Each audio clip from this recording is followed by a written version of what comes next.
जब भी घर की कंस्ट्रक्शन करवानी है, अगर आपको नॉलेज नहीं होगी तो आपका फालतू खर्चा होने ही वाला है। गारंटी है 2 से 3 4 5 से 6 लाख रुपए एक्स्ट्रा लग जाते हैं लोगों का इस वजह से, जब उनको आइडिया नहीं होता है कंस्ट्रक्शन कैसे होने वाली है और फालतू खर्चा क्यों होता है। घर की कंस्ट्रक्शन में आज की वीडियो में मैं आपको बताऊंगा, क्वालिटी से कोई कॉम्प्रोमाइज़ नहीं करना है, क्वालिटी घर की अच्छी से अच्छी रखनी है। फिर भी हम 3 से 4 लाख रुपए बचा सकते हैं। सिर्फ आपको 12 से 13 चीज़ों के बारे में ध्यान रखना है जब भी घर की कंस्ट्रक्शन करवानी है। तो हमें एक बात तो ये ध्यान रखनी है कि चाहे हमारे फ्लैट का एरिया कितना ही बड़ा हो, लेकिन हमें घर सिर्फ 1000 फीट में ही बनवाना है। हमें घर को डुप्लेक्स यानी कि डबल मंजिल बनवाना है, जिससे क्या है कि हमारा जैसे नींव में लगता है खुर्ची, डीपीसी लेवल तक जो खर्चा होता है उसकी बचत हो जाएगी और हमारा घर भी दिखने में बहुत ही सुंदर लगेगा डबल मंजिल। तो इस बात का आपको विशेष ध्यान रखना है। दूसरी बात, आपको स्ट्रक्चर इंजीनियर जरूर हायर करना चाहिए। स्ट्रक्चर इंजीनियर आपको 25 से 30 हजार रुपये का चार्ज करेगा, लेकिन आपका इससे फायदा भी बहुत होगा। मैं बताता हूँ फायदा क्यों होगा।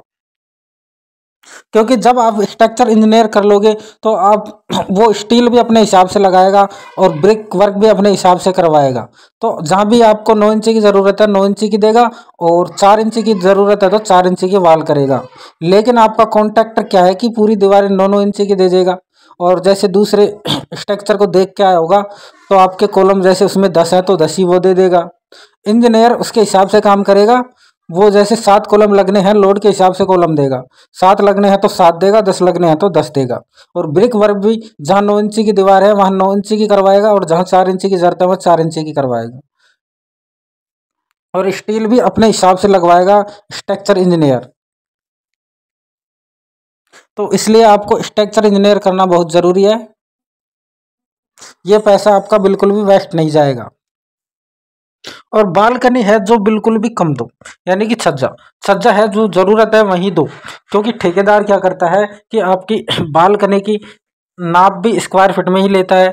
तो ठेकेदार तो क्या है कि आपको बता देगा कि यहाँ पर भी छज्जा होना चाहिए, पीछे को भी बगल में भी, लेकिन छज्जा जितना हिसाब का होगा उतना आपका पैसा बचेगा।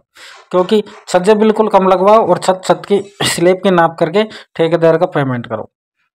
छज्जे में वैसे भी काम नहीं आते, 3 फीट की बालकनी है, न तो आपके बरसात के पानी को रोकेगी।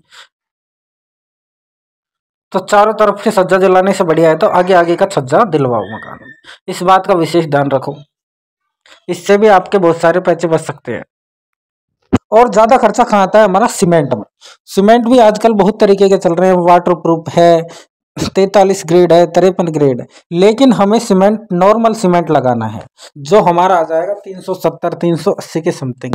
और हमारा ग्रेड वाला सीमेंट क्या है कि थोड़ा महंगा आता है, 20-25 रुपये, थोड़ा रेट हाई आती है इसकी। तो हमें पूरे मकान में नॉन ग्रेड सीमेंट लगवाना है। इससे क्या है कि आपके मकान में कोई फर्क नहीं पड़ेगा, मजबूती का वो समान रहेगी। ग्रेड वाला सीमेंट क्या है थोड़ा जल्दी पक जाता है, और नॉन ग्रेड क्या है कि थोड़ा टाइम लेता है पकने में। बस यही फ़र्क है, और बिल्कुल फ़र्क नहीं है। तो 30 से 40 हज़ार रुपये हमारे सीमेंट में भी बच जाएंगे अगर हमने नॉन ग्रेड सीमेंट लगाया तो इस बात का ध्यान ज़रूर रखें, छत में पूरे मकान में नॉन ग्रेड सीमेंट लगाएं। अब बारी आती है हमारे स्टील की। तो हमें स्टील कौन सा यूज करना है, टाटा का, जिंदल का, ये महंगा स्टील आप अपने मकान में ना लगवाएं। क्योंकि आपको 2 फ्लोर का मकान बनाना है तो इतना महंगा स्टील आप ना लगाएं। आपको ले लेना है कामधेनु है, एलिगेंडा है, बहुत से ऐसे स्टील हैं जिनमें सिर्फ आपको IS मार्क देखना है, बस उस स्टील को अपने मकान में लगाना है। इसकी रेट क्या है, हमें थोड़ी कम मिल जाएंगी। तो यहाँ भी हमारा 20 से 30 हजार रुपये का फायदा हो जाएगा। अगला पैसा हमारा कहाँ बचता है, जब हम कॉन्ट्रैक्टर हायर करने जाते हैं।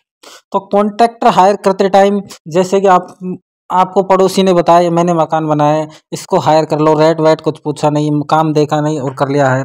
ऐसे आपको बिल्कुल नहीं करना है। आपको पहले 5-7 कॉन्ट्रैक्टरों से मिलना है, उसके बाद कॉन्ट्रैक्टर जो आपको अच्छा लगे उसका काम चेक करना है, और उसके बाद ही आपको ठेका देना है। क्योंकि कॉन्ट्रैक्टर की रेट में भी 20 से 30 रुपये का अंतर आता है, कम ज़्यादा का। तो अच्छा कॉन्ट्रैक्टर देखकर हायर करें।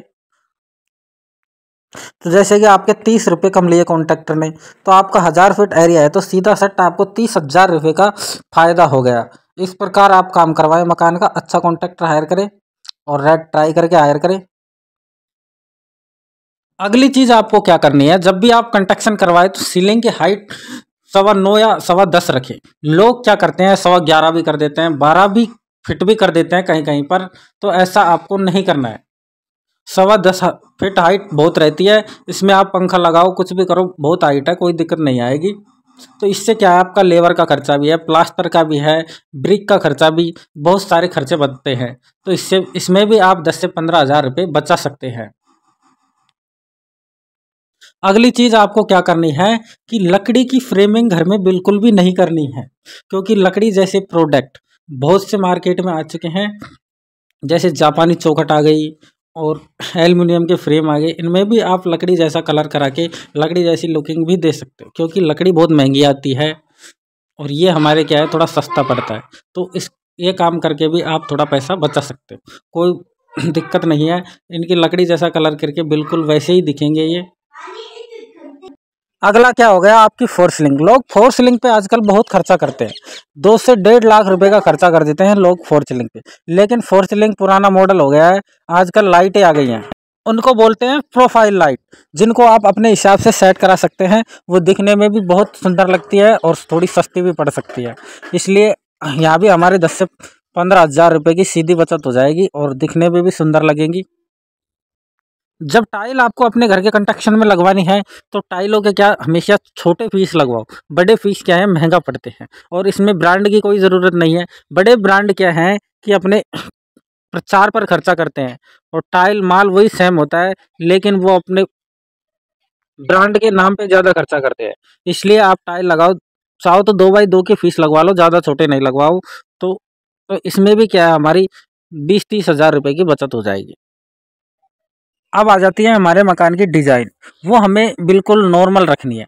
जैसे कि हमारा फ्रंट एलिवेशन है, वो हमें बिल्कुल नॉर्मल डिज़ाइन रखनी है, उसमें हमको ज़्यादा खर्चा बिल्कुल भी नहीं करना है। जैसे बाहर गोला दे दिया, ऐसा वो क्या है कि बेकार रहते हैं, 2-3 साल बाद उनकी धारें हट जाती हैं। तो इस प्रकार खर्चा हमें बिल्कुल नहीं करना है। हमें बिल्कुल मकान का एलिवेशन है जो बिल्कुल सिंपल रखना है, उसमें क्या बहुत ही कम खर्चा आता है और अच्छा भी लगता है। और एक बात, जो मकान में जीना होता है वो डबल स्टेप वाला होता है, जैसे कि नीचे भी स्टेप दिखता है उसमें और ऊपर भी स्टेप दिखता है। तो आपको डबल स्टेप वाला जीना बिल्कुल भी नहीं चढ़ाना है, क्योंकि इसमें खर्चा भी थोड़ा डबल आता है। तो हमको जीना मकान में बिल्कुल सिंपल रखना है, इस बात का विशेष ध्यान दें, इससे भी हमारे बहुत सारे पैसे बचेंगे।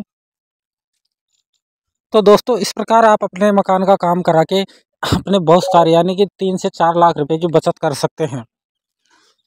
तो हमारे चैनल को सब्सक्राइब कर ले, वीडियो को लाइक कर दे, शेयर कर दे, कमेंट कर दे